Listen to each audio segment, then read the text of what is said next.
Um, hello. I don't know.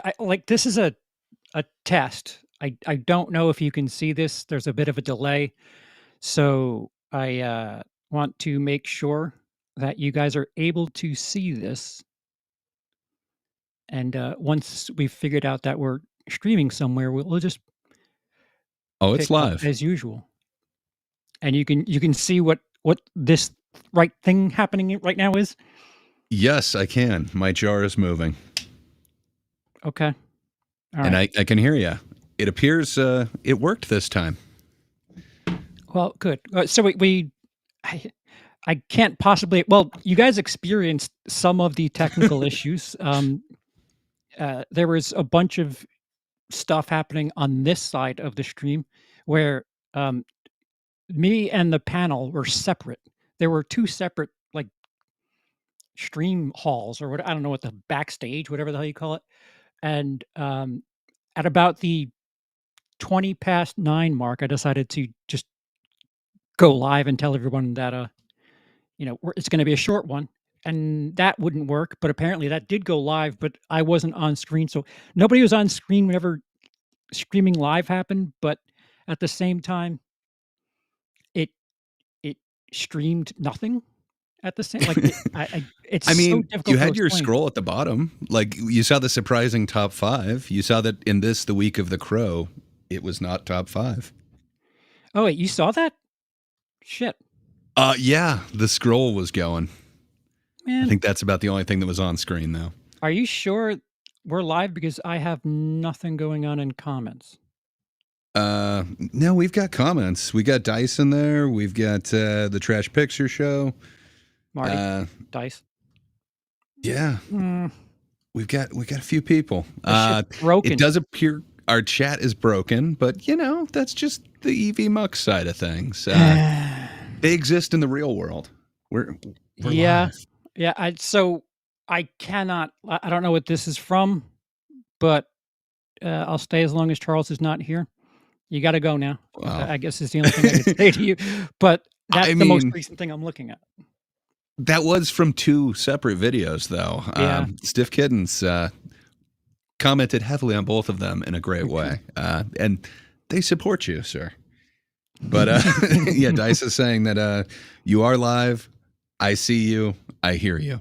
So Okay. just so you Alright. know, Fair enough. it's not in your head. So we this cannot time. so if Gray, you keep the chat live, if anything Sure. essential comes up, just, holler, but from this end of the stream, this is just an abortion on every front.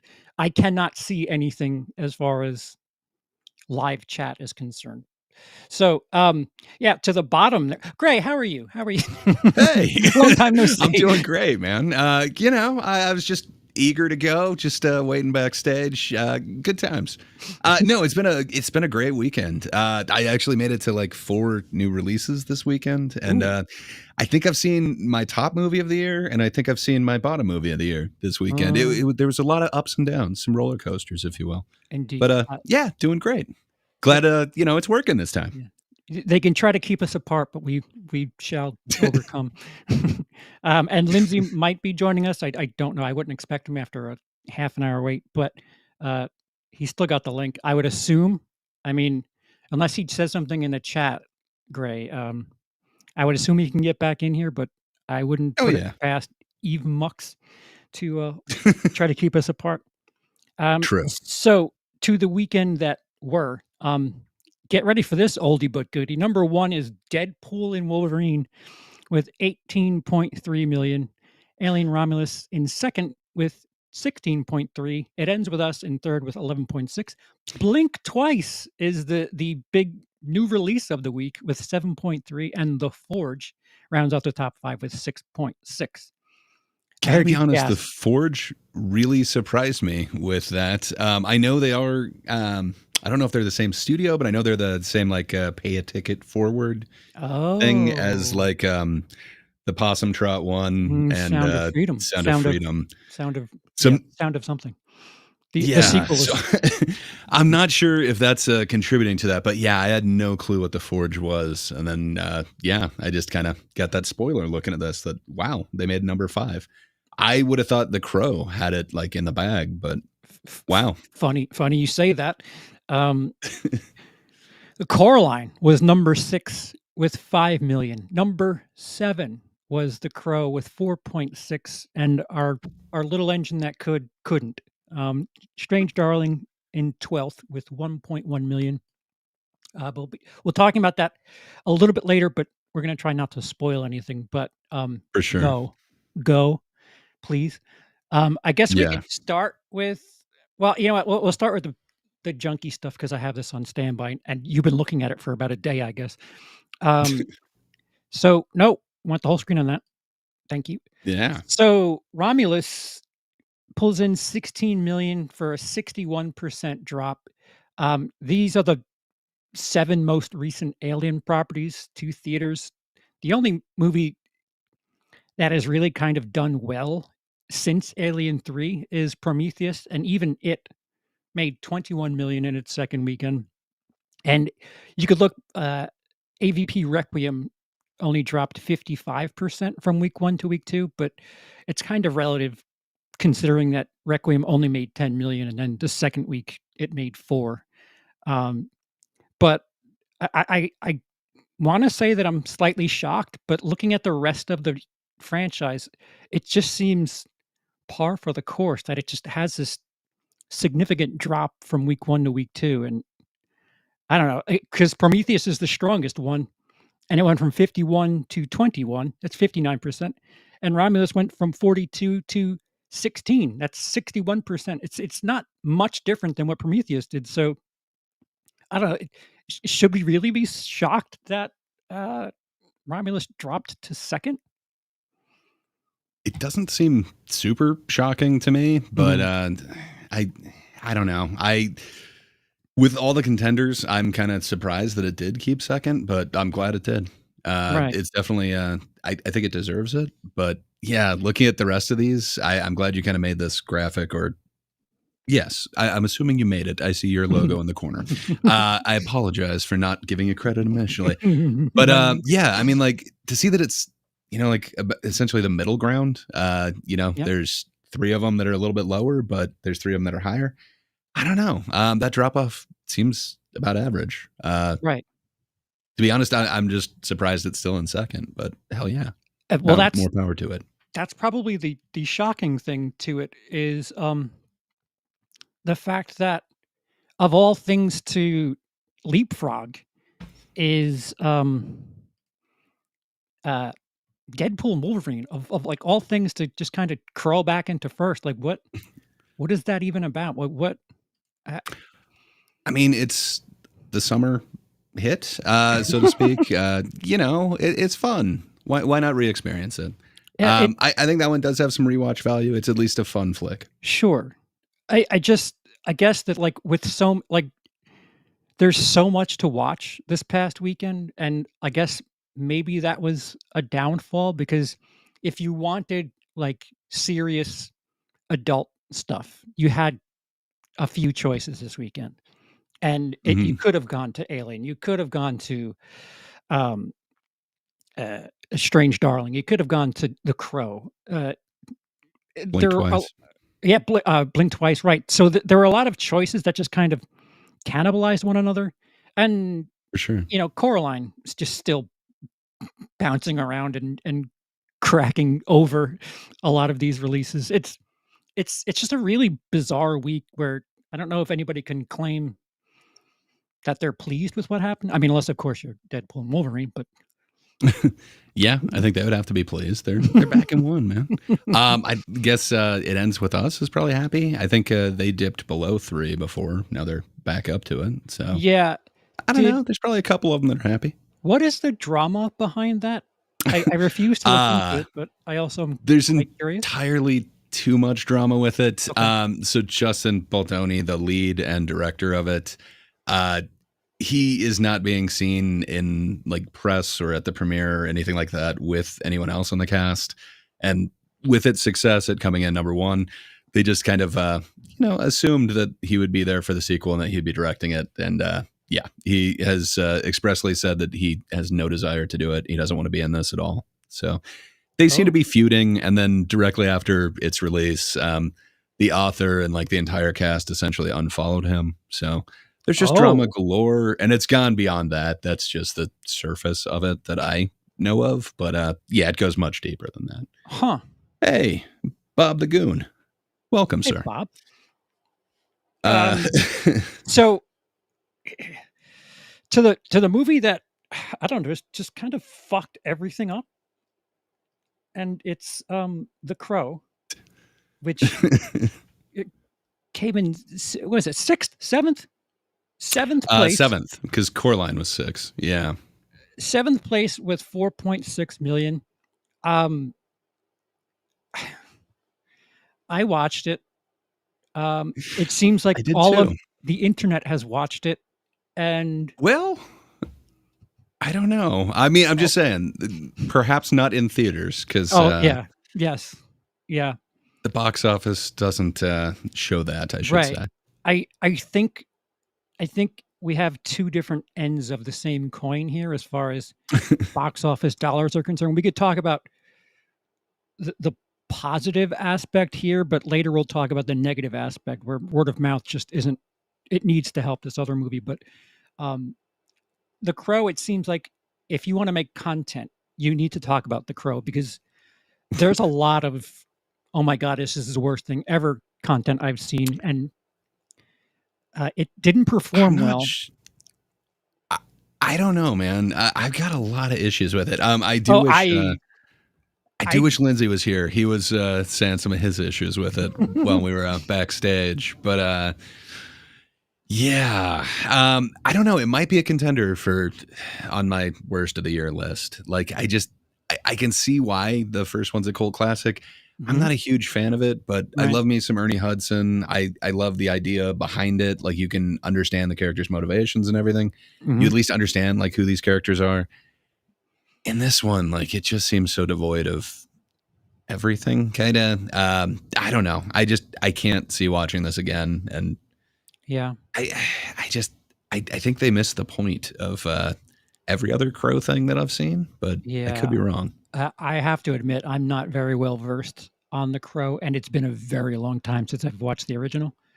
Um, but I don't remember it feeling so YA as the 2024 version. It felt very edgelord, like I don't know, very emo at times. Like it just felt like a I don't know Twilight for I don't know Twilight for Marilyn Manson kids. I don't know. My references are awfully dated, but like it just it I don't know. I don't want to say it's a cynical look at love, but I don't know what to call it because the two characters like fall for each other after spending time in rehab, but it's like a co-ed prison like rehab, and um And they allow they you to be escape. alone with other sexes, but you can't eat at the same table with them. It's an interesting prison rehab that they're in. Yes, I'm going to say a word that I usually get rather frustrated with,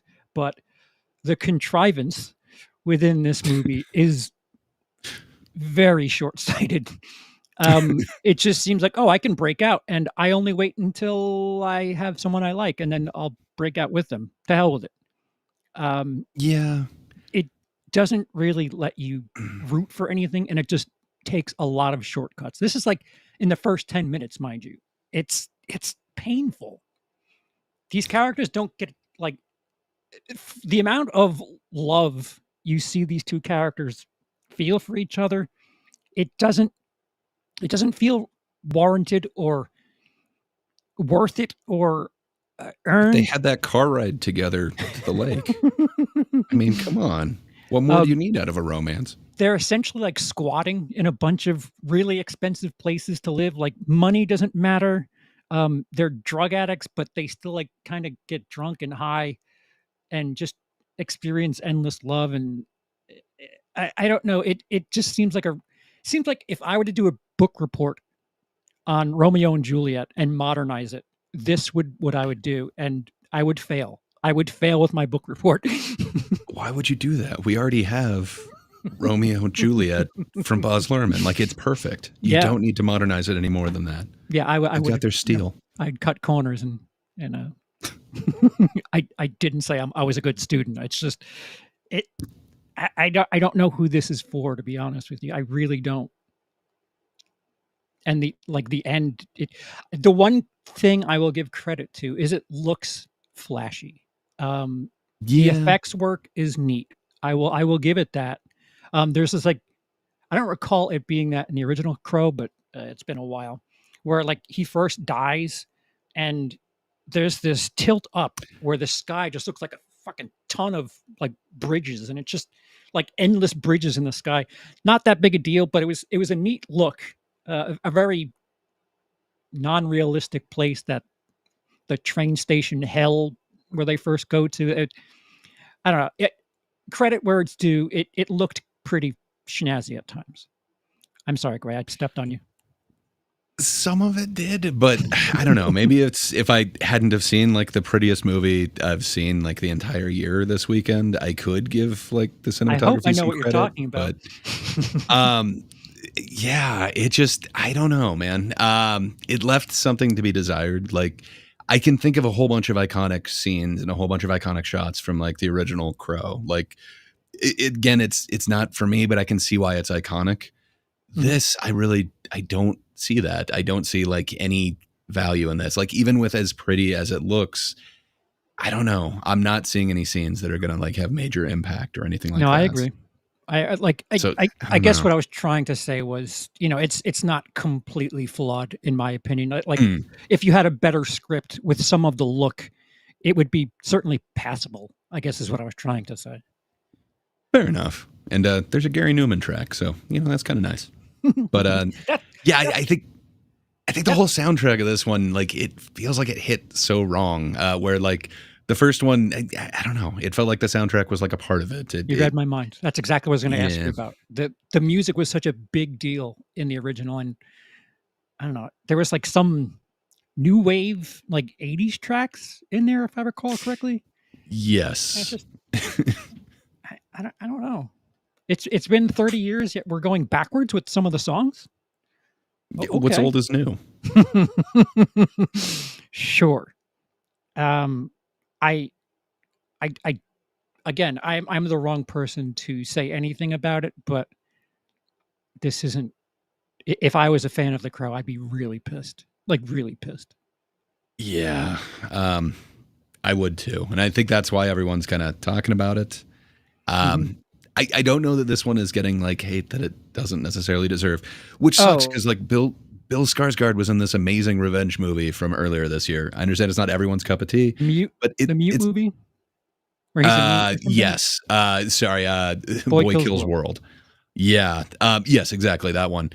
It's not exactly the same thing, and I can understand why it wouldn't be everyone's cup of tea. But man, that worked for me on so many levels. Where this revenge just kind of it didn't. Where it seems to me that's the crux of like a Crow movie, and it just no part of that worked for me. But Mhm. maybe I'm a hard audience. I'm not sure. Hey, Were there Cody's in the chat. Hi, Cody. I can't He's speak. saying, "Did you see where the director said people need to go outside and quit throwing stones?" Oh, come on, man. Well, he's got a point. Can't you just appreciate his movie? But no.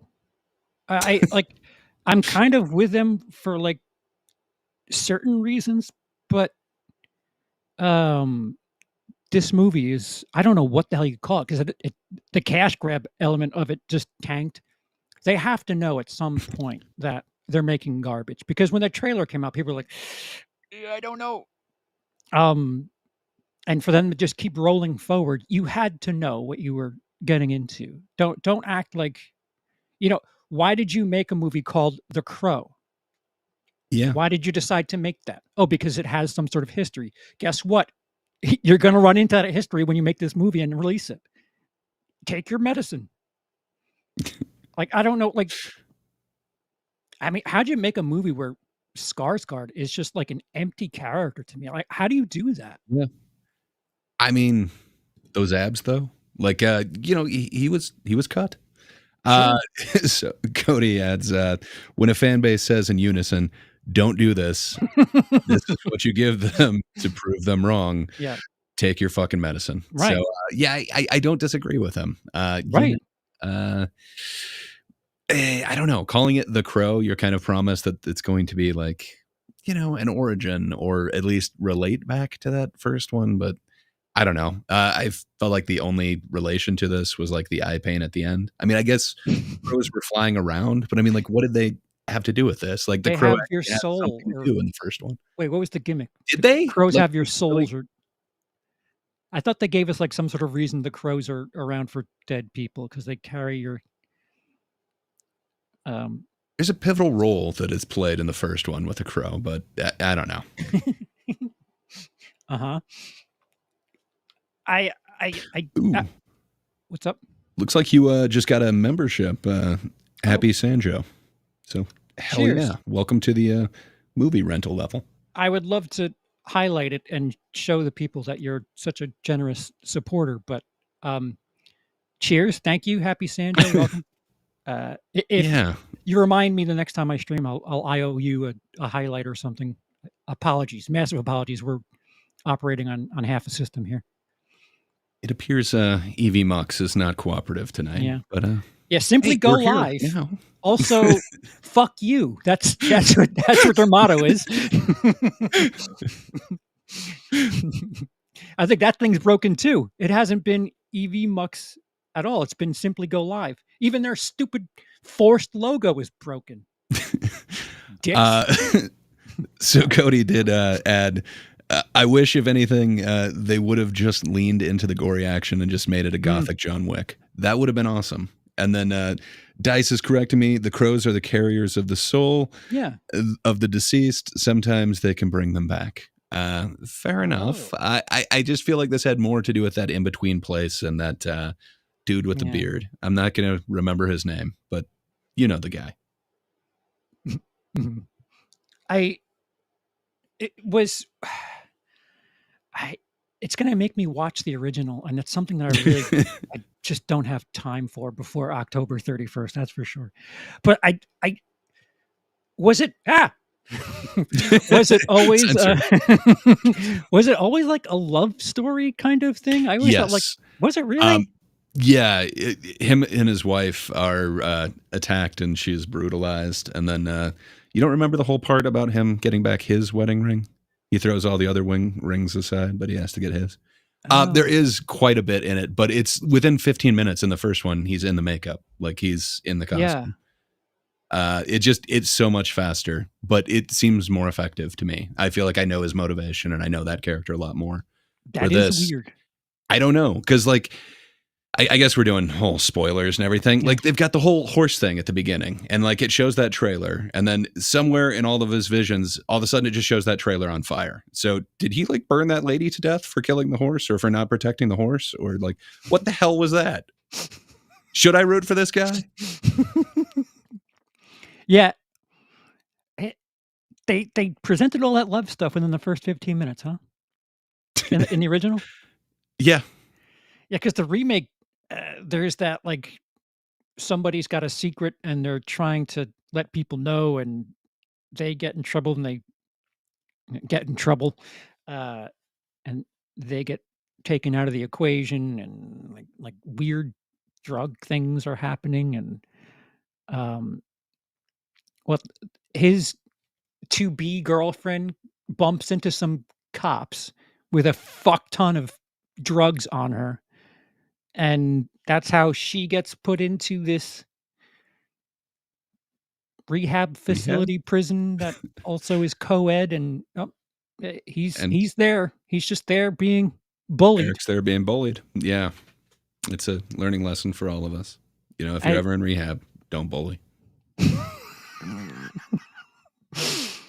I I if there ever were a forced couple, this is pretty close to it.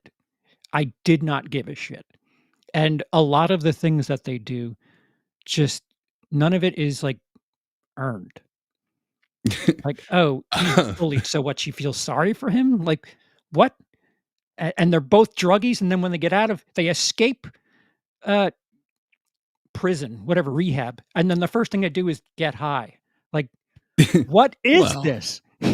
I mean, it is what perhaps somebody who escapes from rehab would do, I but mean, if you're going fair by enough. slasher logic, they got what was coming to them by doing more drugs and sex. So, by slasher logic, they got what was coming to them? Also, did you know that all it takes is just like, a shirt to go over razor wire? Like, cool. I didn't know that. But there are a few comments. Gray is correct. Shelley, Eric's fiance, is assaulted and dies in the hospital after many hours of pain. Their wedding would have been on Halloween. Oh, So right, that I do was, remember that part, yeah. yeah. And then Cody says in the original, it's all in quick flashback segments. In total, they maybe spend 2 minutes on his love for Shelley, That's and you hysterical. believe it because of his grief. And That's hysterical. he's right. Like you do He is. experience that with Brandon Lee. Mhm. And they spend 40 minutes in this one and it's empty. Totally right. It feels like shoving a square peg through a round hole, like, shoving it, just, "It's gonna get in there, trust me." I don't know about that. I don't feel anything for this movie, and it's a real bummer.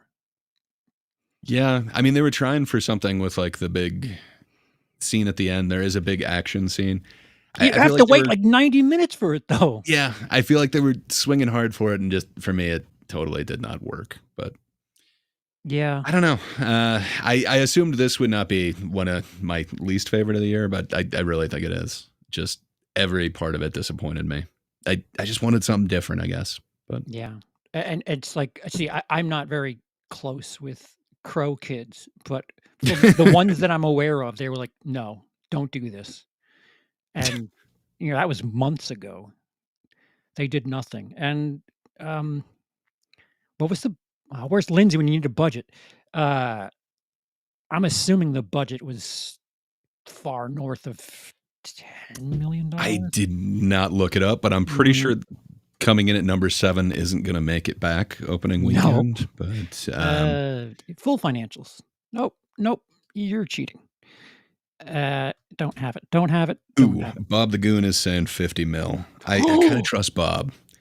Uh, Graveyard Key is saying, as a recovering addict myself, I've been in co-ed rehab before, and that was the only part that I kind of understood. But the movie is generic and meh overall. 4.5 out of 10 for me. I think I might go lower, but I don't disagree with what you're saying. My experience with it was even more meh than that. I don't know. Like when I'm thinking of like some of the bad ones this year, like Madam Web or something, I can see watching that again. Like there is some sort of value to it. I can't ever see watching this again. Like I don't know what I'd get out of that.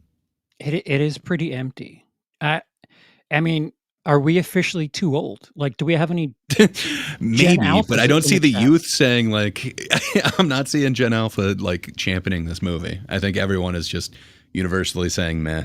When I looked on IMDb, I think they got like 4.2 or something like that, somewhere around where it looks like Graveyard Key was putting it. Every now and again, So, you get this moment where you're like, "Oh, I'm officially too old for this movie." I it don't know could if be that's that. the case for I might have Wolverine. aged out for the Crow.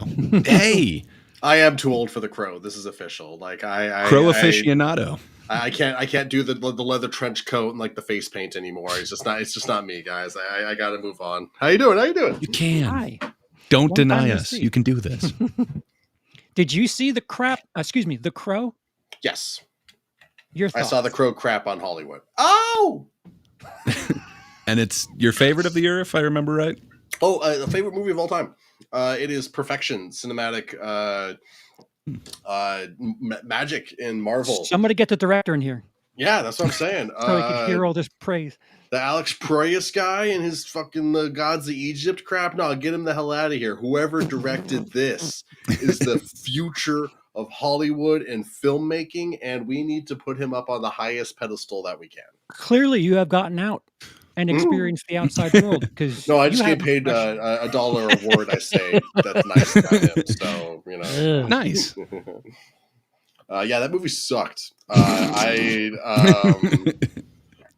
don't know why the bad guy needed to have superpowers. I don't know what that weird between world that he went to was. I don't know who that dude was. And I thought he was cool. I wanted to know more. I was interested. I didn't hate that he existed, but like he was a nothing character in a nothing movie, and yeah, crows, man. Well, so what I was asking Gray Raven is, wannabes. Sorry. it certainly to me felt like this is trying to have some sort of, with all due respect to Twilight, holy shit, Oh, it geez. has like this Crow remake, but trying to capitalize on like the Twilighty love thing, but they're like really going at cynical parts, like they're drug addicts and they meet in rehab, but then they escape, and it's just what? It's also really weird to me that they made them drug addicts in this one, considering one of the iconic moments from the original is the crow being like, "Hey, don't do drugs." And the lady's like, "Okay, I won't do drugs. I'm good. I'm clean. I'm just." And now he's just out here just doing drugs.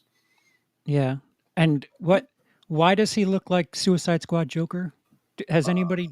Because Like- Suicide Joker is the best interpretation of Joker ever, and all true. movies must reference it. I'm thinking that Hollywood thinks that if you're under 25, that look is badass to you. Possibly. Well, Yeah.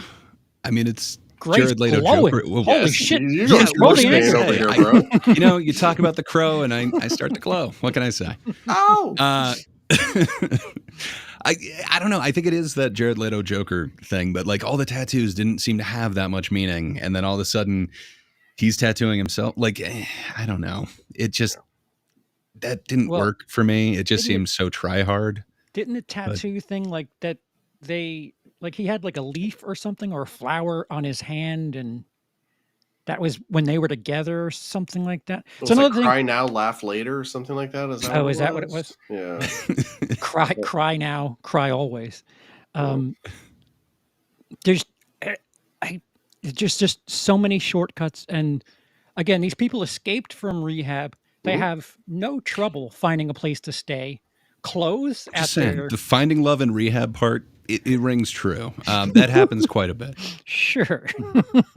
Sure. Yeah. Hey, good for them. You know, rehab people need love too. I hope they're finding it. Rehab people. I'm sure they appreciate you calling them rehab. Oh, I'm sorry, rehabians, rehabanites, Canadians. What's the official term here? Like, okay, so me and Gray were kind of talking about this off screen. But the opening minutes of this movie, if you guys already went over this, I apologize. I just need to get it off my chest. It's a fever dream. Like, what is happening? Who are these characters? There's too much going on, but also nothing going on. It's incredible. At the same time, where is Ernie Hudson? Like, just this does not work on any level. Right, that guy was in Afterlife. He'd come back for this if you gave him a big enough paycheck. What are you doing? Have Ernie Hudson be the dude in the place in between. That would have been sick. That would have been so much better. Oh yeah. Like, just have him just be Ernie Hudson from Ghostbusters, now in Crow for some reason. That would have been incredible. Yeah, I don't know. I have yet, and this isn't for a lack of trying, but I haven't seen. Well, actually, you know what? Rudy said he enjoyed it. Who dat? The Crow? Rudy Gen X Reviews. Okay. I don't know if he gave a glowing review about it, but he was one of, if not the only person I've seen say that was all right. Cool.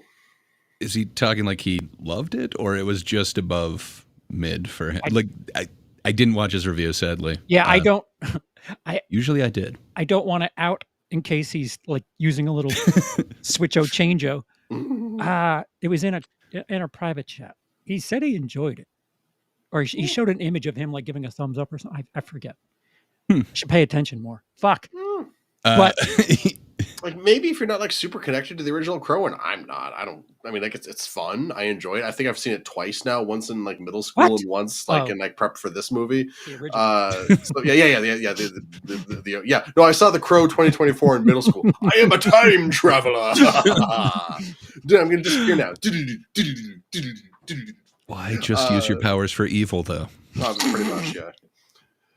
What was I going to say though? But it's just like, I don't think it works just like as a movie. Like I don't I like both actors, but like there's no reason for these characters to like each other. I feel like there's a scene missing in that fever dream of them like talking and or interacting in some capacity before she just saw him in sits the back down of at the that car. table. I guess. And what was up with that scene where they're talking about like, oh, talk, and they're like trying to get him to say word, to talk, but in prison, yeah. But then he just talks the rest of the movie like he's getting bullied. Yes. And then Yeah. like they do the stigmata thing in the horse scene for some reason. That's a reference to the first injury that he gets when he becomes the crow in the first movie, which is like the weirdest callback. Yeah, so I guess what I was trying to say is my issue with this is I've seen a lot of people shit on this movie, and it's getting play. And for as much negativity as The Crow is getting, you should triple that and see positivity for Strange Darling. And we'll get to that. Indeed. But this weekend, you could have watched a real brilliant darling film that was released. And it just seems like the only thing getting attention as far as new releases is concerned is The Crow. And how like why is it more beneficial to have something garbage? Well, it's also worth saying I hadn't even heard of Strange Darling until Cody mentioned it last week, so I didn't know that movie existed until then. That could just be I don't watch the right movies, so I didn't see trailers for it. But like, Charles Uddley had a review up like 2 weeks ago or something like that, quite a while ago. That was it was intriguing, but I didn't want to like watch a trailer or anything. I didn't want to have anything ruined. Like the only thing that I was told is go into this blind, and I'm 100%. so glad I did. I knew nothing going in except it was like a murder thing. And I'm like, okay, where's this murder thing going to go? And then it's set in Oregon, making it the second dope ass spooky movie set in Oregon this year. Go Oregon! And they were on location. That was genuine moss. Oh yeah, no, I'm 99% sure that was a real Oregon forest. And I've been to Hood River, so that was cool seeing all that in the movie. I didn't see any murders when I was there, thankfully. But yeah, no, there should be no trailers to this movie. The trailer should be, the movie's called Strange Darlings. It's dope as hell. Go see it. That's the trailer. So yeah, I subsequently have watched the trailer. It doesn't give anything away. They're not doing the Blumhouse thing on this, but that's good. Okay. You want to go into this blind. It is amazing. Just let it unfold for you. Well, part of what was so fun of it was just like, oh, so this is what's happening. Oh, so this is what's happening. Oh, so this is what's happening. Oh, no, I was right this time. And it knows that. Yeah. It's up to you. Yeah. It's like a Rashomon kind of, but not a Rashomon. Does that make sense? Sort of. Yeah. It's a Notamon and not Rashomon. It's definitely non-linear storytelling, which is weird because another film that released this weekend is also kind of doing that. There's a lot of parallels between this and Blink Twice, actually. Like strong female lead, non-linear storytelling. It feels like there's a warning that kind of comes with both of them, or there are some kind of dangerous scenes, if you will. Yeah. It feels like there's just so many others in indulgent cinematography. They're trying to do something both visually and then there's a bit of a mystery that's unfolding as well. I feel like I could come up with a whole bunch of other parallels, but for me, it was like polar opposites. One totally worked and the other one just did not. And Strange Darling worked on everything for me. I think it's my favorite film that I've seen this year, and I don't see anything topping that. Just it's up every aspect of it worked. The actual score for it was amazing, and then the soundtrack for it was amazing. They got Zeeberg or Zedberg, if you will, if you're not American. But Zeeberg, she is this kind of incredible artist who just does like all of these interesting songs for it, including the title track. But it's kind of a haunting score. And then the actual score under that is kind of like this almost Mick Gordon from Doom score that just it is amazing. It's kind of got some gent notes that are just going on in there. But gent. Yeah. A little bit. Gent. It's like proto gent. It's a subsidiary. But yeah, man, just this worked for me visually. Just the actual storytelling, the characters, like everything about this worked. Just Man, there's a reason why everyone's raving about this. If you get a chance, just go to this. Go see Strange Darling. Go. It's Bring shot 3 on friends 35 millimeter.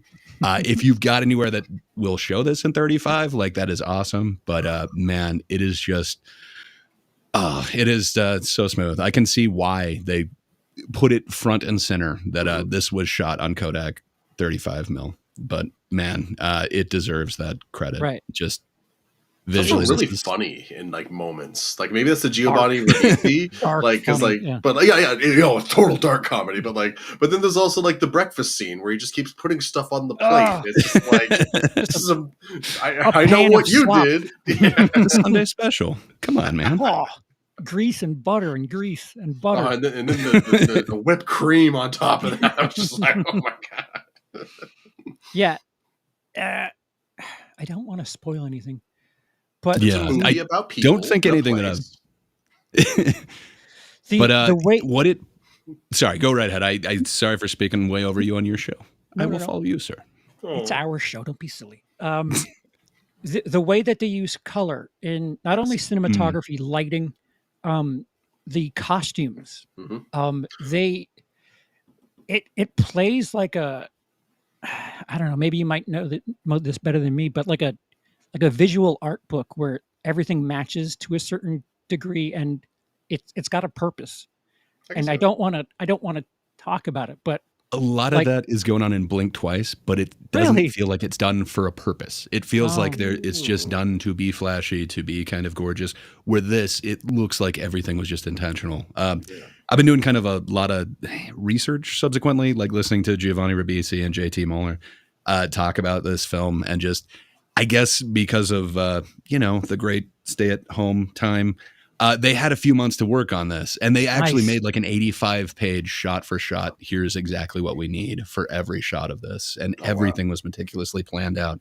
Where, there was a film that we were talking about last week on Thinkers that was Coherence. Sorry, I couldn't think of it. That's kind of an improvised film, and it's exactly the opposite. Like that one's made in the editing, but this, like, they knew they were using film. They knew their mags are only so long, so they could only get so many shots. Like they just. Man, it is the exact opposite. This was made before they ever like shot a single frame of this. It's just, man, And so some of the much shots went are into this long too. Like when she first finds that house, that tracking shot goes on and on. It's sick. And there's just so many beautiful ones too. Like there's one where there happens to be two characters, one really close and one really bad, really far away, kind of relaxing. Usually you either get like a shallow depth of field or a far the one, deep but focus, it's hard to get both. But man, this one they did a split diopter shot, and it is just gorgeous. There's just so many like tricks that they pulled on this, just visually. For nothing else, like the visuals alone, this is totally worth it. But every other aspect of this hit for me. Just, man, knocked it out of the park. We haven't even mentioned the best part yet. Those red Doc Martens are everything. Like you have no. I love Doc Martens. I love those boots so goddamn much every time they were on screen. Anyway, go ahead, CP. Dude, Sorry. the red car had red interior. Like that was incredible. Yeah. If you only give me 3 recommendations in all of the time that you watch me, I will spend one of my guarantees on this, but you have to go see it in a theater. And then if I'm right, you give it back to me. But I would venture that 7 out of 10 people would be like, oh, right on. I needed to see that. And I needed to see it in a theater. Yeah. And it sucks because literally when I went, there were 7 other people in the theater. There was like 3 people in front of me, 2 couples behind me, and that's it. And it's like, oh man, this deserves so much more. Where I went to the Crow and it was crowded. Like, I don't know why it was crowded, but it was. Right. Yeah, I'm glad this came in 12th, especially with like it being a micro budget. But man, it deserves so much more than it's getting right now. So this is kind of what I'm getting pissed off at. And the more since I've been back on X, it's just why'd I even go back? Film Twitter sucks. Yes. Like film Twitter, actually Twitter sucks. Excuse me. It just seems like they want to celebrate and troll shit. Like all of the dunking on Crow. Does film Twitter ever want to celebrate something like, hey, look, nobody's going to see this. It's awesome. let's like kind of tell people that this is what we want, and if we pay for this and go and see it, and you know I'm not even saying like indie, like A20. I mean, A24 would be, this would probably be considered like one of those types of movies, but this Yeah. is like a shoestring budget. 4 million. I looked it up. All right, they'll make that back. Oh yeah. That's good. But Depends how much they paid Bagley Jr. I mean, 8 it's a million. big name. Mm. it's just one of those things where there's a lot of, oh, why can't there be anything good? And it's like, look, stop complaining about fucking Madam Web and The Crow and go fucking watch something that people are recommending, you dick. There's things out there. Ignore the first half of this show where we were bagging on on The Crow and all the time on the show we've spent. I'm kidding. I'm kidding. If you're gonna watch both and do that, okay, cool. But I will celebrate Strange Darling twice as much as I shit on The Crow. Thank you very much. And it's just amazing. The one thing that I did kind of know going into it, which I don't think will spoil it for anybody, but the cinematographer is possibly well known to everybody else. Giovanni Ribisi. Yeah. He was a cinematographer too. He's the cinematographer. So prior to this, he'd only done like some commercials and a couple of Beck videos, which I guess Beck's his brother-in-law, so that kind of makes sense. But so he did a couple of Beck's music videos, and this is his first like feature film. It is just gorgeous. He knows what the hell he's doing, but it makes sense, I guess, since he was like 9, he was on movie sets, so he would talk to the cinematographers a lot. The camera's always right in front of you, so dude, I guess he just figured out what he loved. What was he sitting on all this time? Like, what the fuck? Why is this the first thing I'm seeing from him? The Beck videos look pretty good. Okay. I gotta be honest. All right, fair enough. They're black and white. They look good. They've got some really good mid-tone. Yeah, there's, again, without spoiling anything, there are some choices. Now, it may not exclusively be cinematography, but the things that are on the screen, like, again, the wardrobe selection, it all flows. And the use of color. Everything about this is intentional. So deliberate. Everything. Like, her hair color is different. And that's on purpose. Like, fucking hell. Like, I just really, that, like, every bit of framing, like everything is intentional. Like, there's so much that they do with there's so much subtlety, but then so much symbolism that they're putting into this. It's just I want to see it again. I thoroughly enjoyed it. Like I said, I can't praise every aspect of this enough, but man. And the performances, we haven't gotten into any of those, but like, it's hard. Both of the both top incredible. Performances are just amazing. I totally, there's some elements of some really kind of famous movies in there, kind of some Wolf of Wall Street moments, if you will. But man, I dug this film. I just think, I don't know why I didn't know these actors more. I kind of know each of them from like one thing that they'd previously been in, but they're going to be huge. Yeah, I spent the movie being like, is that the guy from Smile? I think that's the guy from Smile. It is. Yeah. It is. That made me happy I was able to catch that at the end, because he was good in Smile, and he's good in this, really good in this. He's getting a lot of like low key work, and he was in Smile, right? But like, I remember him from Nightmare on Elm Street, the remake. Yep. I was about to say, he's not that old. Not the remake. that movie. But like, he's had a couple of hits. Wait, in America? In Nightmare on Elm Street. I'm sorry. I guess you can just look it up. Yeah, he's done well. He's done more good things since then, I guess. Don't make me Google things. Oh God. Okay. Like, he's not really typecast, and I think that's awesome. That's true, actually. Yeah, because it's a very different character than what he played in Smile, where he's like the ex-boyfriend who's like supportive. Here he's like nice but creepy, but then like angry, and like he's got a lot going on in this movie, man. This movie's really good at making you like. There's so much happening sometimes without even words to like communicate it all, but like that just makes it cooler, because like your opinion and like your perception of what's happening is constantly shifting, but it's also such a simple story.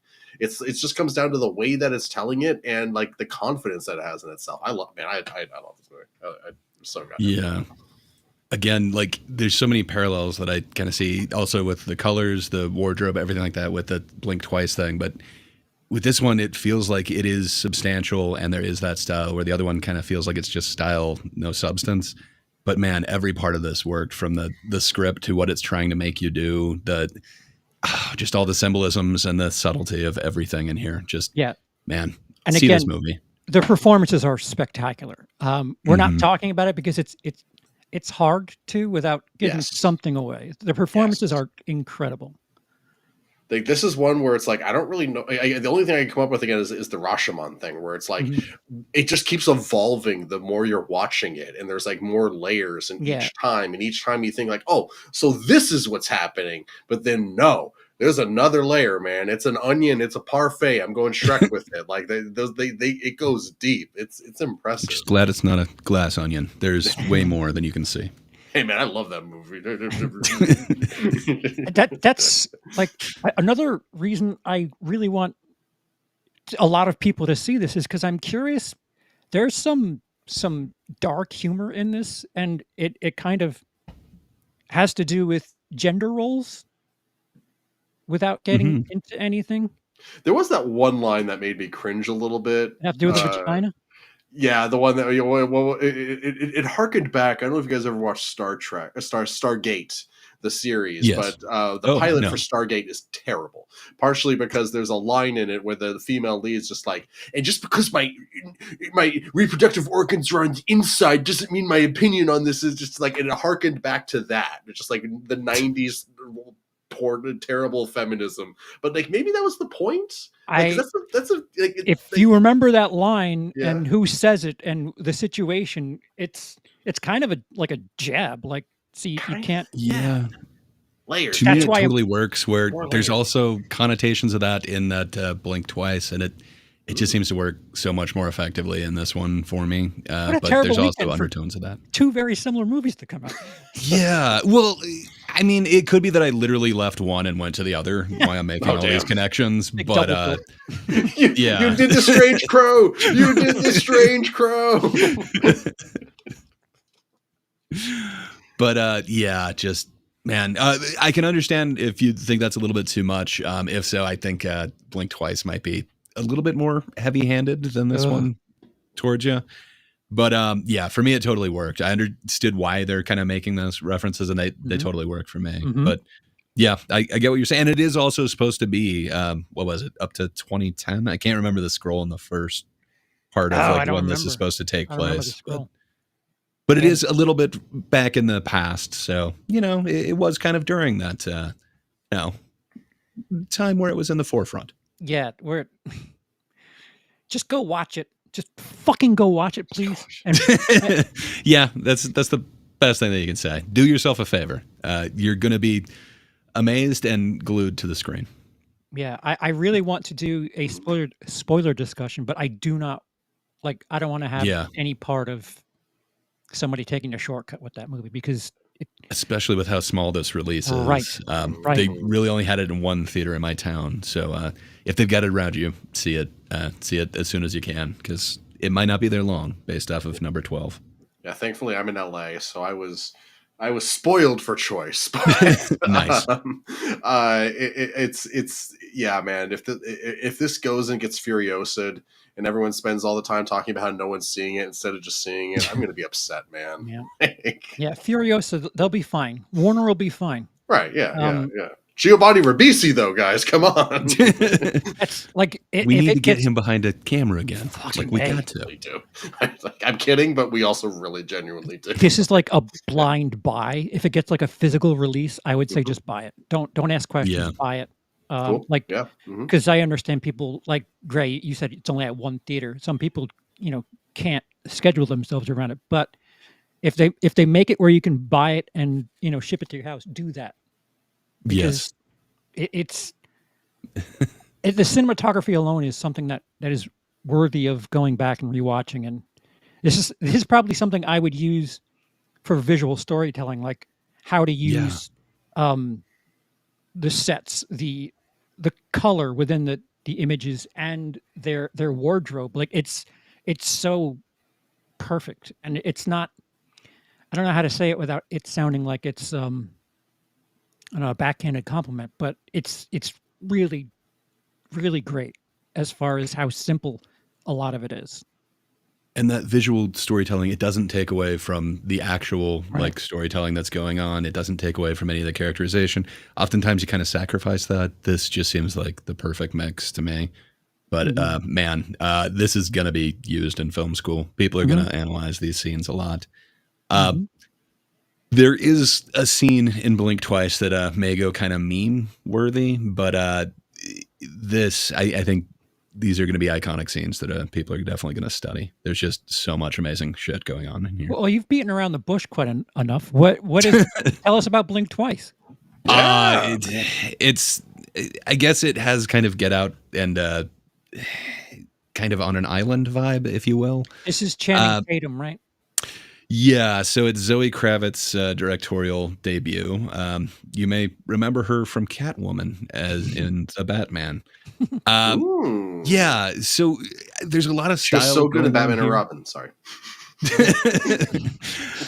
There's a lot of style going on here. Like there is almost Technicolor. It's such rich colors and really vibrant visuals.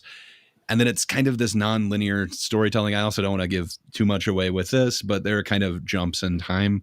It is a little confusing and muddled, but it does have kind of this payoff. And just for me, it did not work. It really kind of fell flat. But I'm excited to see what she is willing to do next or able to do next, Zoe Kravitz, because I feel like she had an idea for this and it just kind of got away from her. But man, visually, there's some really beautiful things going on. And there's some ways that she moves the camera that look like, this really could lead to something amazing. But sadly for this one, it just kind of fell flat for me, especially after seeing Strange Darling, where there's a lot of similar themes and that just on every one of them, it just hit it out of the park, where this one there's so many things that just kind of fall flat that feels like they're just doing it because it is pretty on film, essentially. If you had to score it, what would you give it, Gray? How many blinks would you give it? I would say it's like a 5.5 or a 6 out of 10. So what's that, like 2.5, 2.75, somewhere like that. Nice. It's not bad, but it leaves so much more to be desired. It's not good. I don't know who I'd recommend it to. It comes with a trigger warning at the beginning of it. What, both of them? What the fuck? Yeah, so it's a little. It has some intense scenes, so it might not be for mixed company, if you will. Wait, was there a trigger warning before Strange Darling? Did I blink and miss it? I might have got it in the presser. Okay. There is a subject of SA, which is also a subject in this one as well. So it's less of a thing in Strange Darling. Like I can't tell you how it's less a thing because it's a part of the story, but not everything is as it seems in first discussion. It might be the best use of SA I've seen in cinema in a while, honestly. Yeah. Mm-hmm. I know that's a weird thing to say out of context, right. but like, it doesn't go but in context, it makes perfect sense. And I would back that statement. Yeah. God, that movie's ability to like show you something and you're like, oh God, X is happening. And then you come back to it and Y was happening. It's just next level. Messing with your preconceived notions. It's amazing. So yeah. There was a point where I thought the Z was happening and I'm like, oh, okay. Interesting. Oh my God, I want to do a spoiler chat so badly because like the thing that I thought was happening at one point was like, but that's why the movie's so fun because I bet like there's probably like 30 different interpretations of like what's happening at various points in this movie. See, the problem, I want to temper everyone because the problem with a movie like this is we're all just singing its praise. Somebody's going to think they're going into The Godfather and they're like, it was all right. Yeah. I don't. This is no Hamlet 2. You're correct on that. This is not the perfect movie. Like it's not The Rocketeer. It's not Bigger, Longer, and Uncut South Park. Like, it's not in the upper echelons of the best cinema's ever given us, but it's And I have seen somebody maybe? criticizing it out there. There was kind of a criticism that they don't like the theme that it might be portraying with that kind of essay thing, and then kind of there's two characters at the end where it kind of they're interpreting a certain message that I didn't get out of it. But Is that someone who would probably be closer to Lindsay's location? I think so. Okay, I got it. Yeah, I'd like to hear the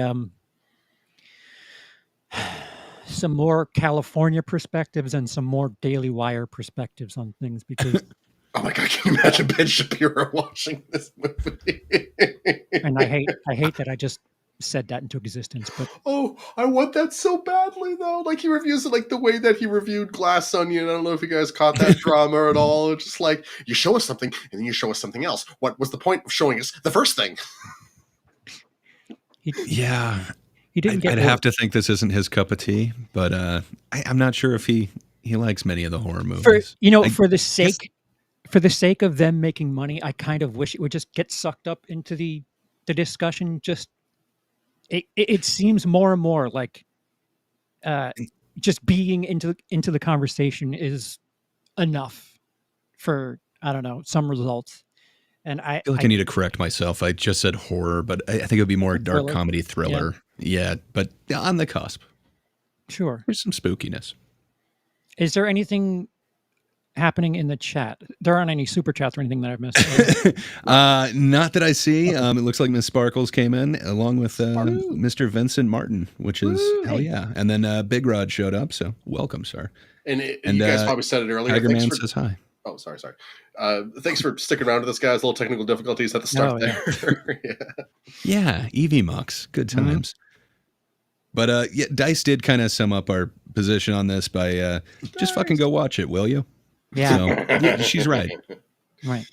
Dice Dice is is right on definitely right. most things. It's Dice true. is very wise. They are Certainly, very wise. Indeed. Just do it. Just do it. Pay for it. Tell 5 of your friends, and Just do it. you can make content out of it. Do the out of theater reaction thing and put it on the Meth Crack. Excuse me, TikTok. I recently looked at the highest grossing producers of all time. I want Giovanni Ribisi to be on this list just for this movie. Make it happen. Yeah. He did get a producer credit on this. That's what I'm saying. Make it happen, people. Yeah. Don't expect The Godfather. Go in there expecting a movie that came in 12th place and 4 spots behind The Crow. And then let me know which you felt like deserved your money. That's what I want people to go in expecting. A movie that came in 4 spots behind The Crow. 2024. That's about to say the Bad Crow. Or one of the Bad Crows. I never saw the sequels. I'm assuming the sequels to the original Crow were You terrible. ever saw City of Angels or whatever it was called? Isn't Ed Furlong in one of them? Soundtrack. Edward Furlong was in one of them. Or Ed Yeah. Furlong. I don't know. I've stopped caring. I don't I don't know what to do with any of that. Fuck. I forgot what I was saying. Fuck you. Yeah, fuck you. Fuck you. Simply Go Live. Not you get Stole the thunder.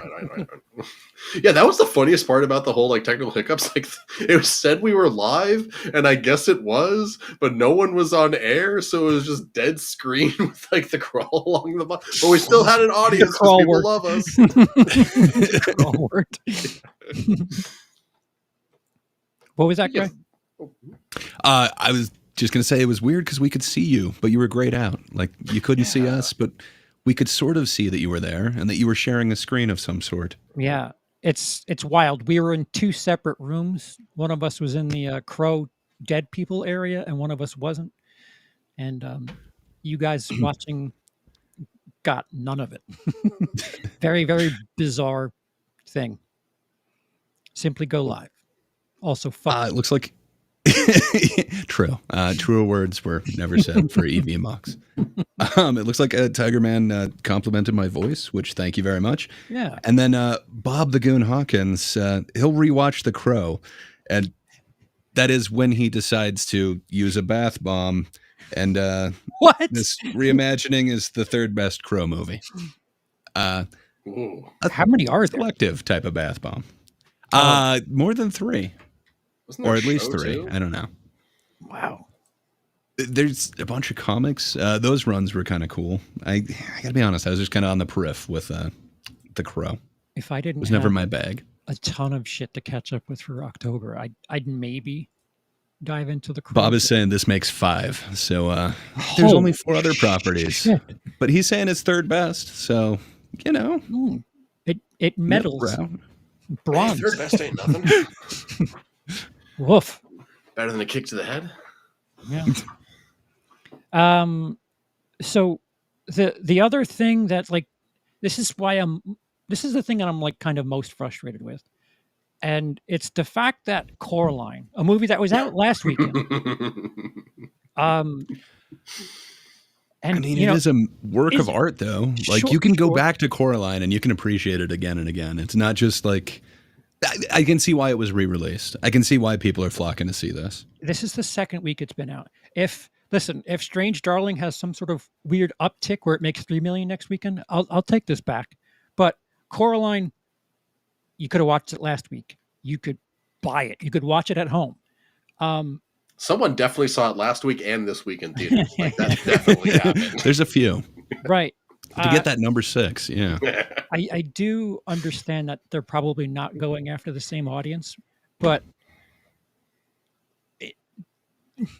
the argument that we don't get good new stuff, I'm sorry, it's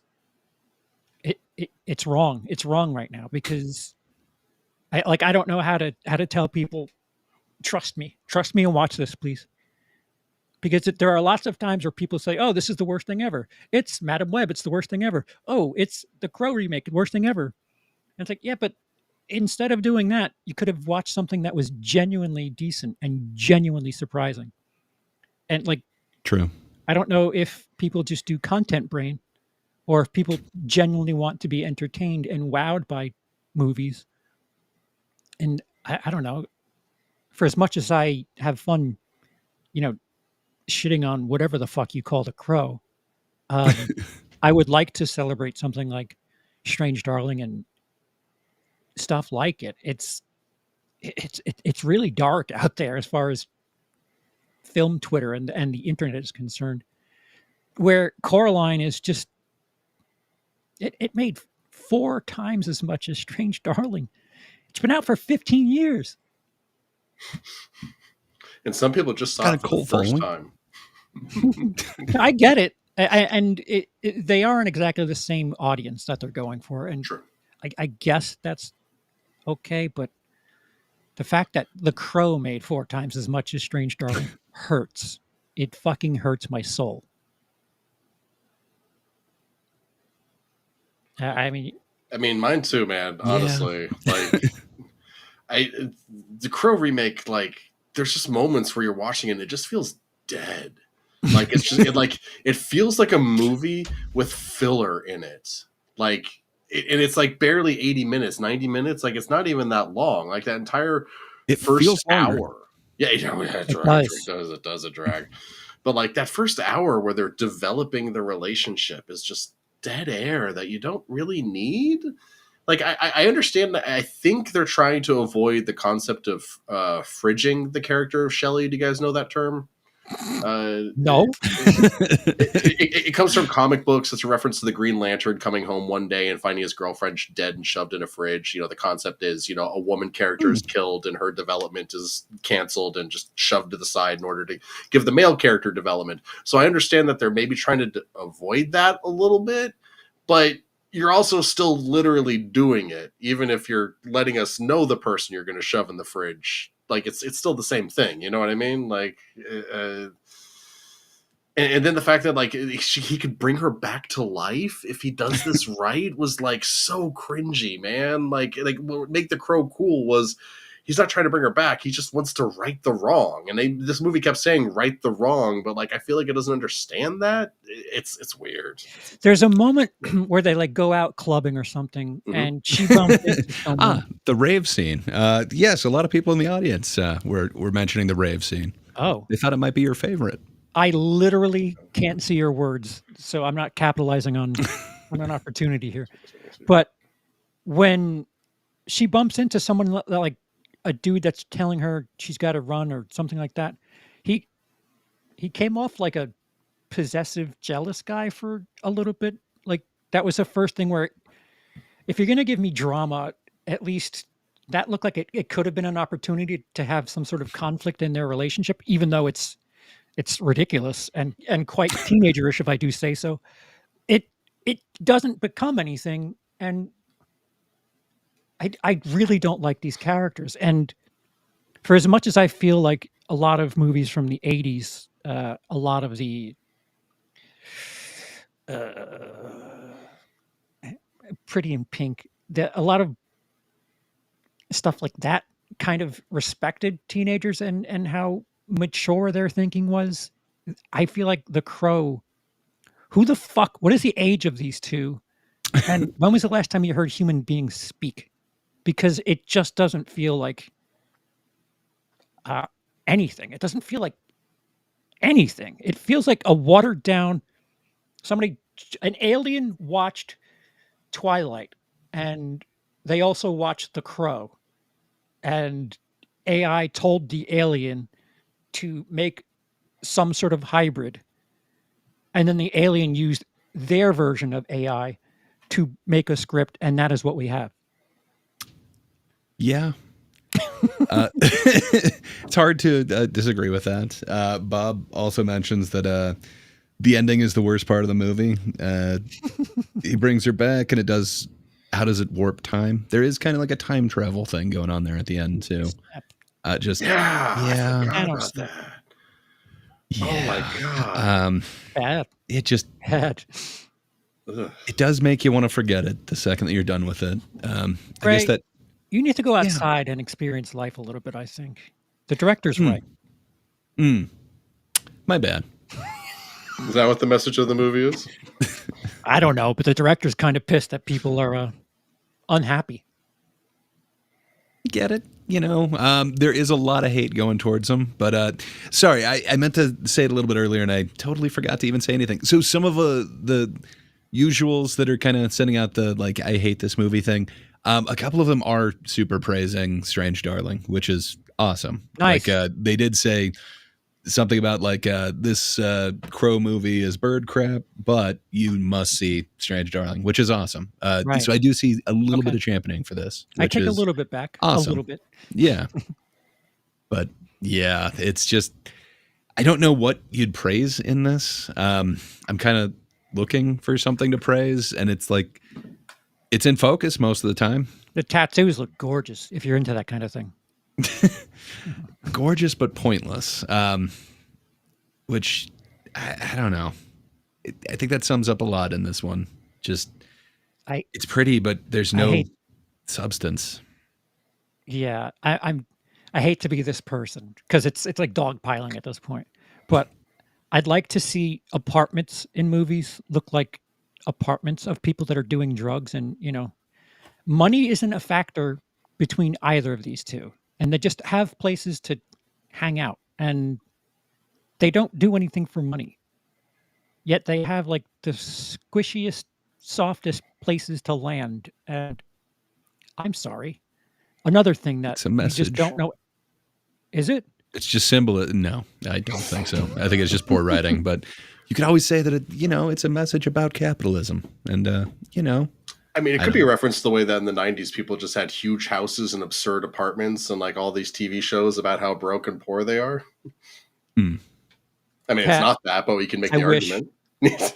I wish that'd be awesome. But yeah, I don't know. Two people that were in rehab, and both of them have really squishy places to return to, and a choice of drugs on standby and clothes. Like I, I don't know. Have you never spoken to someone who's experienced drugs? Now take two of them, and ask them how their financial situation's doing. Just really, really weird, unrealistic shit. If that were my only problem, I would say that I'm being a bit gratuitous, but it's not my only problem. Well, yeah. The name one defense other must problem earn. you have. The relationships are not earned. I Oh, don't know who can relate to this style of romance, and why I, as an audience member, am supposed to give a shit about their loss. the people that worked together for a week, and she fell in love with him because he was being bullied. And then like they have that moment where they're like sitting in bed or a bathtub or whatever the fuck romance happens, and they say, "When did you realize you liked me?" It's like, oh, what are you, 12? And they both say that. When did you They realize you made liked music me? for like 2 seconds, though. You didn't see that scene where, Okay, like, fair the enough. start of it, they were kind of doing something together. I don't know. Sort of. Yeah, they talk about how like she wants to like make music over his poetry or something like that, and then there's like not really a payoff for that. There's just that's what I mean by dead air in this movie. Like so little of that relationship actually ends up being carried over into the second half, if that makes sense. It is undercooked, Yeah. to say the least. Good talk, guys. What were they saying about the rave scene? Just they were pretty sure it was going to be your favorite part of this thing. Why? You know, it's such a good scene. You know, raves. I'm curious. I want to get the I joke. don't Why are see we it laughing anymore. They could have replaced it with the rave scene from Triple X and had Rammstein playing, and that would have been fun. At least I would have liked the music. And guitarists just shooting fire off their face. That would have been That's sick. fun. That's fun. Those are parts of the original Crow that were really cool to go back and rewatch again, because I suddenly recognize so many sets from like Buffy and stuff like that. Like it's such a '90s movie. It's kind of beautiful. Like it's a living time capsule, kind of. Yeah, that's the other thing about this movie too. It feels like if you just changed some of the lines and made it like a parody, that's what it feels like. Like this. I don't think you need to change the lines. It feels like a parody. Like it does. I can remember some of the lines from the original. Like, you know, I think Can't always rain. Yeah, exactly. I'm dead It and can't I always move. rain. You know, don't do drugs. You know, there's a bunch of lines in there that are somewhat memorable, and I can think of the scenes. I don't know, just all the dialogue in this just kind of rubbed me the wrong way. Like, I don't know. One little thing. In the original Crow, there's that scene where he goes to like the gang hideout, and there's all those guys there, and they just want the one dude. He just wants the one dude. And so he's like, look, you guys just leave me him, we're cool. But they don't. They all try and kill him, so he kills them. But then in this new movie, The Crow, he just murders anyone and everyone without really any care. Like some of those dudes have families. They're just trying to pay their bills, man. You think you're a security guard for a mob boss because you're happy in life? No, it's because you got bills to pay. Who is the moral compass of this movie? Unclear. Did you take it as he murdered the old lady who let the horse suffer? Yes. For some reason, it shows that trailer just burning. So I'm assuming he set it on fire, and that's just one of his memories. I think it's like when he died the first time, it was one of the flashes. I'm trying to remember when that image flashed, but it's definitely the trailer that she was sleeping in while the horse got hurt. So I don't see him as the moral compass. I'm assuming he enacted revenge, or at least burned down her trailer. I don't think this movie has protagonists. Good point. What about the crows? They don't seem to have done anything wrong. They were in this movie. That's a crime. Yeah, I don't know. We circled back around to it. I apologize, but dude, don't tell me that. People, we were talking about how it's wrong to keep mocking the movie. So let's circle back around to it. Like this and this. Oh, by the way, did I bring up this? But no, seriously, if you have something to do this weekend, nothing comes out this week. Strange Darling, and then come back and say, you know what, you were right. It is a thriller. There's a hint of SA, but it's not as to the point as it seems. Dark comedy, dark thriller, sexy, beautiful. It's I would hazard a guess that it's all in our top tens of the year by 100%. The year's end. I am really finding it hard to believe that someone's going to knock it out of that first place, but I think it's there for me right now. And Lindsay's only seen 10 movies, so right now it's in his top 10. It's definitely in his top 10. Sir, I've seen 20 movies now. Woohoo! That's the Top half. good question, actually. Hold on. I'm going to figure this out. It's got to be at least 20. It's in my top 5. I think Cody has it pretty high too. It's probably top 5 for me too, easily. Yeah. And we're already 3/4 of the way done. Although award season happens in December, so there's that. We got Beetlejuice coming up. That's So, you know, next week, right? Not this week. I don't believe it's this one. I think it's next one, if I remember right. Am I missing like what's coming out this Friday or Saturday? I don't know why there were like 12 movies coming out this last weekend. Like, that's why I wondered, is it just because it was still summer, like the last like official summer one? I know kids this are going back weekend to school or Labor something. Day. This weekend's Labor Day, yeah. So what's coming? Nothing's coming out this weekend? Isn't Labor Day usually not a very something good 3-day month weekend. this weekend? It's a good question. It's the poor man's 4th of July. Oh, I don't know if I'd go that far. What about Flag Day? All right, you got me there. Oh, God, no, don't start in May. I said summer. See? Yeah, people are probably going to have like barbecues and stuff, but still, I would assume like this is the last hurrah. Because parents going to have their kids going back to school. Actually, you know what? College kids are probably already back in school. True. Right. But I think the lower grades go back soon. You know what the big movie this weekend is? Hurt me. Reagan. Oh, I totally forgot that movie even exists. With a Quaid? Dennis Quaid. Yeah. The handsome Quaid is playing Reagan. Oh, wait. It looks interesting. He seems to have a passion for it. Something else that got shuffled was 1992, I think. Okay. Is that coming out this weekend? That's Death Row Records. And Tyrese is in it. That does look kind of interesting, actually. And Ray Liotta. Guy's been it's one dead of his longer last than at least he's been dead over a year now. Yeah, he died back during Cocaine Bear. At least that's around the release of that. Yeah. Does that mean this one's been on the shelf for a while? Or? Perhaps. We're probably going to see a lot of things that were left homeless during COVID kind of come out of it. I feel like it's becoming more and more of a thing. Also, another a horror movie coming out this weekend. They Listen with John Cho and Catherine Waterston. Really? That sounds kind of interesting. Harold? Yeah, Harold's in this one. Okay. Yeah. Huh. They Listen. I don't think I've heard of that one. I have not heard of that at all. I'm interested. All right, well, that's. I mean, there's nothing really.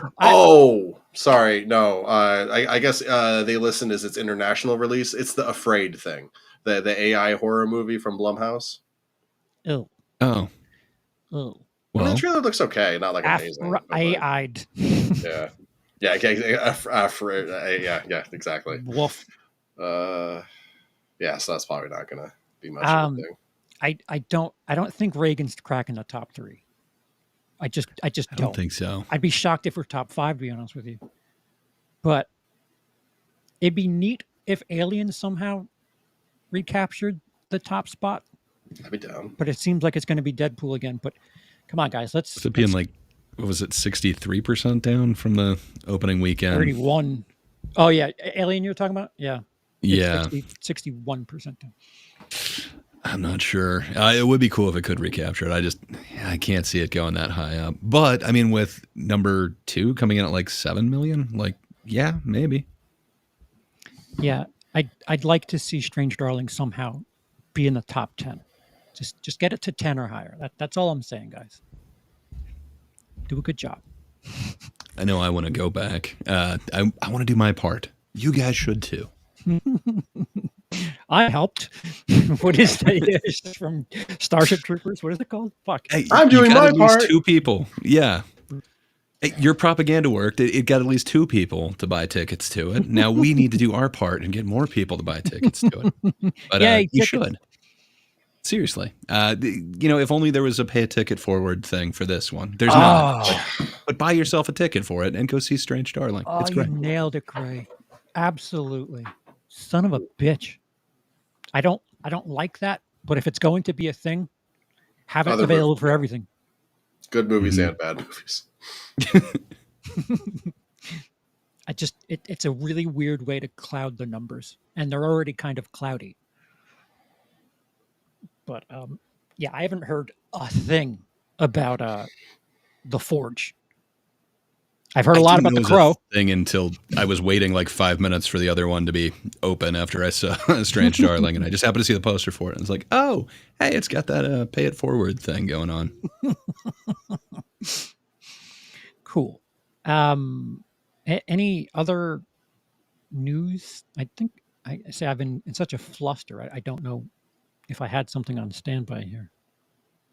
I think you were saying something about like Skydance or something in the Oh, one thing. I wasn't sure if you wanted to go over that or not. yeah. So I think Rosales had actually updated information on this, but Paramount Oh. and Skydance have merged, Ooh. and Smurging. they're doing cutbacks, and they've started with their home media. So they're cutting 15% of their staff, and they're starting with their home media. So That's scary. it looks Home like media would be not streaming. That would be like physical stuff. yeah, like Blu-rays, DVDs. Not good. It's getting dark. It's getting dark if you like to Yeah. just physically hold something about. Look, oh, it's blurred out. It's Censored. movie. You can't show that here. But yeah, I am someone who likes to have something. And Gray, you've suffered at the hands of I've digital learned- ownership. I've learned the hard way. A lifetime membership does mean the lifetime of the person who has the website or whatever. So that dude died and it just randomly went away one day. Yeah, there's nothing like having the actual physical stuff. No one can just take access away for that. So yeah, I'm a huge fan of physical media now. I need to up my collection. I'm telling you, if Strange Darling is out there, I'm buying it. Nice. Oh yeah. No question. Okay, This thing so- is amazing. The top story on Variety is, quote, no world where they were, easy for you to say, no world where they work together again. And it's got a picture of Blake Lively and Justin Baldoni. Yeah. fuck There's happened? like rumors that she brought in Ryan to direct certain scenes and that she did her own cut of the movie and just kind of was stepping all over his toes. So I don't know what it is true, but everyone kind of unfollowed him and seems to be on the Blake Lively side. So Oh, okay. I don't know. Um, I didn't even hear about all that. That's fascinating. have either of you been seeing any of the press or the marketing for Megapolis? I've seen a trailer. I was going to say, I just saw the trailer for it with Strange Darling. It looked interesting to me, but didn't it get pulled or something? Like I heard that there was some sort of problem with the trailer. Dynamite segue, Gray. Yeah. Lionsgate has parted ways with a marketing consultant after pulling a trailer that featured fabricated AI quotes. Oh, film. I didn't hear what that was for. Really? So they're just using fake quotes now. Were they like fake names too? Or did they attribute the AI quotes to real people?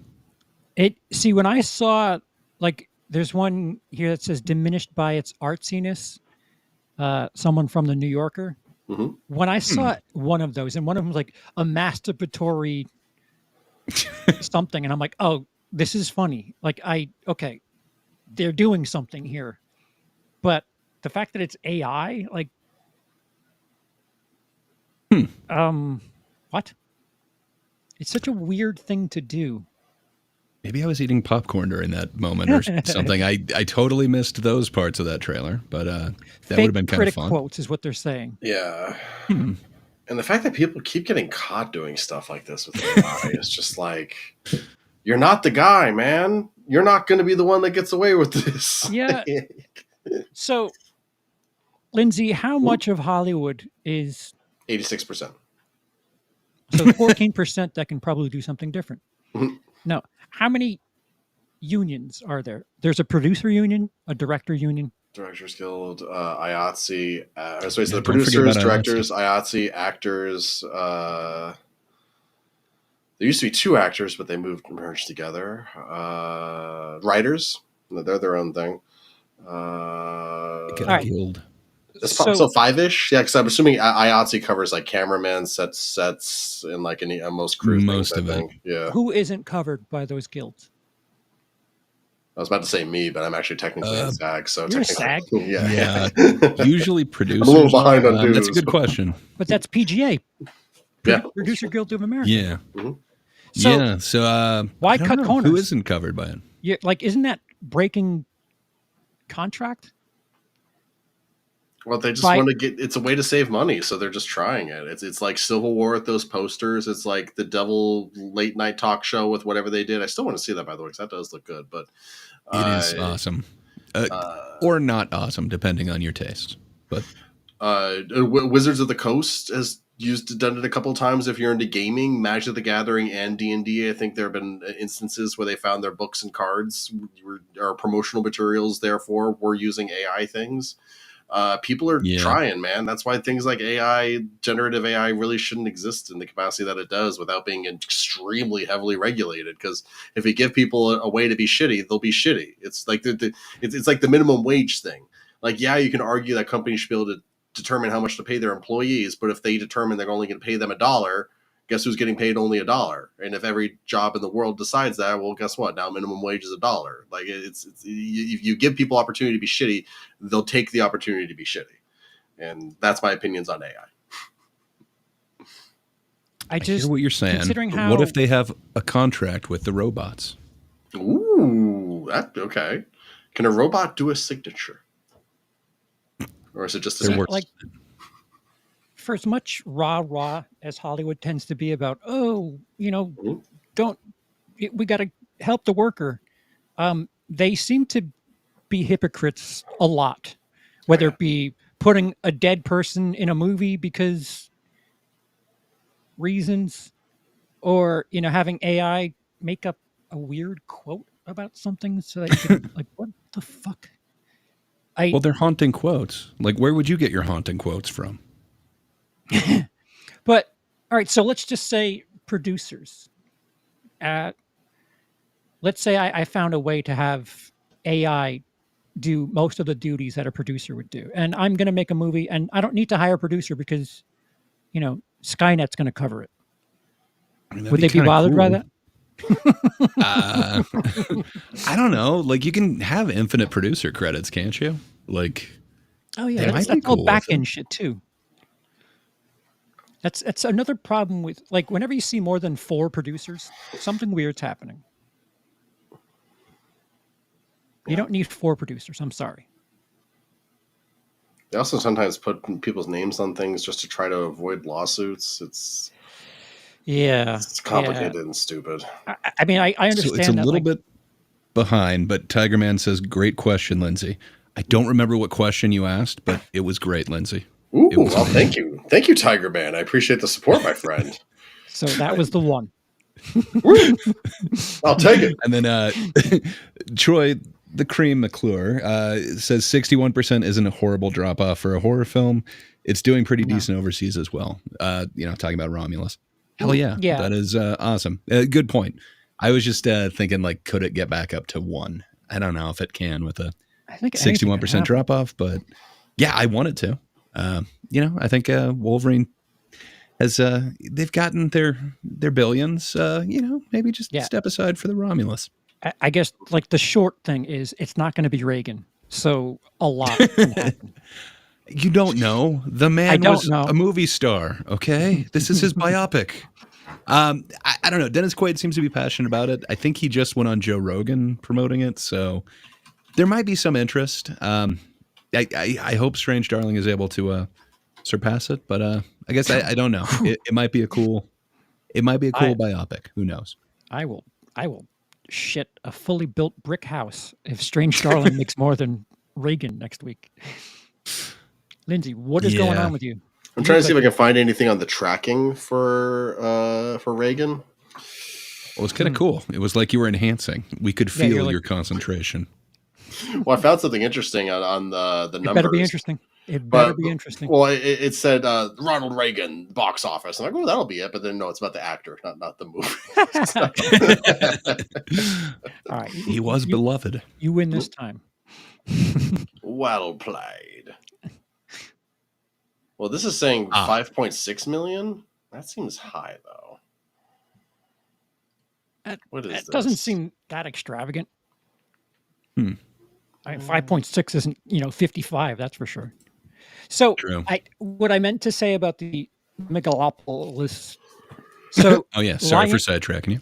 it's my fault.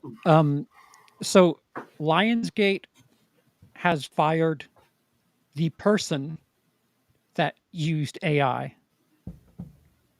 That'll solve it. Should Never it just again. end there? Like, I feel Well, like it's one of those Does things it where you just only go got to one fired because you person? got caught. Like if there wasn't like a hubbub about it and people weren't getting upset about it, they probably wouldn't have cared, even if they found out. do you think this But like, person was maybe it the editor himself who like generated these graphics and then edited it into the like? It's had to have passed by multiple eyes, right? Like, why is it only the one guy who made it up? Like, it does seem. What if this person fell on a Interesting. grenade Mm, and just took one for the team? fair enough. In that case, they're admirable. Quite a hero. That's interesting. I don't want to be a Hollywood drama here, but it seems a little conspiratorial. Is all I'll say. Just seems like there's multiple layers. Like Yeah. you're gonna have multiple people doing multiple passes at some sort of trailer. It doesn't feel like it's just one person adding all that stuff, but Yeah, maybe. And if so, maybe they were doing too much. I just don't like how Hollywood loves to tell the world how they should be doing things, and then when they do something kind of corrupt and backstabby, it's like, hey, mind your backyard, and then maybe you can talk about mine. It looks like in the chat, Tiger Man did clarify that can AI have a signature was your question. Oh. And can they sign their name? They're still working on the CAPTCHA, but as soon as they figure that out, signature is next. They got this.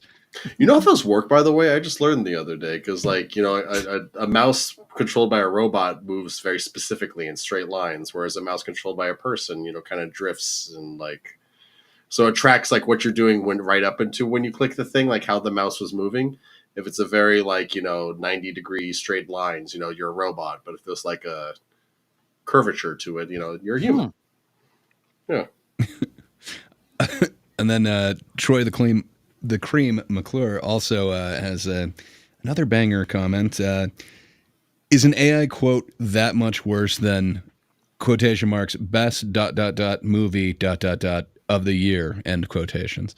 I'm sure I've you've seen that. You've seen those very selective quotes where, hey, they said these words, I'm leaving out a bunch of in between, but I think he's got a point. To me, that doesn't seem that much different than, I can't remember exactly what you said, something masturbatory. Like, it doesn't sound like they're doing something like, this is the greatest film ever. Or when I anything like saw that. it felt like they were like being funny about it, which I don't know what. So I'll flip it. What does that say to all my brethren on film Twitter who are trying their best to get pull quoted, and Hollywood's saying no, we've got this. We'll let the robot give us a quote that we can use. Maybe you should run your review through the AI and see if it can come up with a quote for you. Best of both worlds. There are quite a handful of people that like really do their best to use up all the hyperbole to get pull quoted, and it's like, stop, just stop, please. I'm not definitely me. guilty of that too, but yeah. Yeah, I do it every now and again, but I try to lean on the smirk that I have. Doesn't work anyway, so fuck it. All right, any last things before we shut down? Way too late. One thing that I was reading right before I hopped on, I finally saw the Discord message, was Robert Orci, writer of Amazing Spider-Man, the Number 1 15? and 2, Oh, and a famous whole one. bunch of new Star Treks and a lot of other really bad movies, is well here. Let me pull up the exact thing here so I can get the wording of it right here. Star Trek screenwriter Roberto Orci accused of beating, sexually assaulting wife in a lawsuit that has been filed against him. So, Wow. yeah, that's a guy that should not have had a career because literally everything he wrote was unwatchable horse shit, but Hollywood kept giving him work anyway, and now this is happening. We're not going to get any invitations to any galas from this episode. That's for sure. Well, I mean, honestly, do you want? I wouldn't want to go to any gala with Robert Orci at it. How many things did he shove magic blood in? Star Trek, Amazing Spider-Man.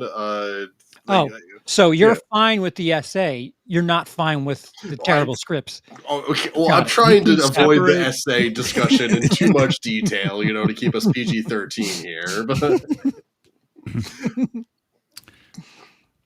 so Lindsay can be bought, just for the record. Yeah, basically, yeah. Just give me a good script and I'll let you do anything. He is in Cali after all, so shots fired. What else do we got? How else can we offend whoever's left watching? Good stuff, guys. Good stuff. Tyson in the chat. I guess said certain people getting ready to type furiously into the comments. So I'll start this weekend. At some point this weekend, I'll be streaming. I don't know if it's going to be probably on Twitch. I would imagine. Nice. I think. I don't know. What the fuck is it called? Outlaws? Star Wars Outlaws? Someone graciously created that opportunity and is no longer with us. So at the very least, I'll be doing that content. What are you doing over there? No, don't worry about it. What the hell is wrong with you? What are you smirking at? There was a little bug flying around my room for a second. I was like, I'm like, am I being that tacky? No. It was just it's like, what is that sound? And then I apologize. Your face did not match anything that I was saying. Okay. I'm just out here just making faces. Yeah. So just I don't know. Watch it. Maybe don't. I don't know. Whatever. But just comment something nice about the community because it's something that is happening because of someone that's no longer with us. See, now do you feel stupid for making your stupid face? No, I do. Yeah, wait, I missed it. Who died? I can't. They specifically don't want their name. So I'm going to appreciate anonymity. No, I'm going to respect that. As much as I don't want to respect it, it's the one thing that they asked for. So I'm not going to. I hope the game is awesome. I kind of hear some mixed reviews about it, but I don't know. It was the same one that I heard weird things about before, where they didn't like the facial structure of the character. So I don't know. An episode of Think. Beyond that, the game is great. We got to get Lindsay in one of those. I'm done. Maybe for gaming talk or D&D. You can take my place, Lindsay, when they talk about D&D. Oh, okay, I'm down. I can always talk about D&D. Well, what else you got, Lindsay? All kinds of stuff I'm working on right now. I've got an Acolyte video I'm working on. Let's see if I get that finished or not. But I'm also just pumping out shorts here again, trying to drive up viewership on my channel and get monetization going again. So I've got stuff coming, and yeah. So my 2 cents of nonsense. Check me out. Like, share, subscribe, and comments are good for the YouTube algorithm. Do you know what your watch time is? Do you know how much time you need? I don't know what my total is for the year, but my watch time for the last month since I actually started putting stuff up again is 311 hours. Not bad. You need a couple of thousand, right? Oh yeah. No, I've got a way to go. But it's a first of all, you guys should be subscribed, but definitely subscribe to Lindsay's channel because maybe we'll stream from his channel so we can get his watch hours up in the future.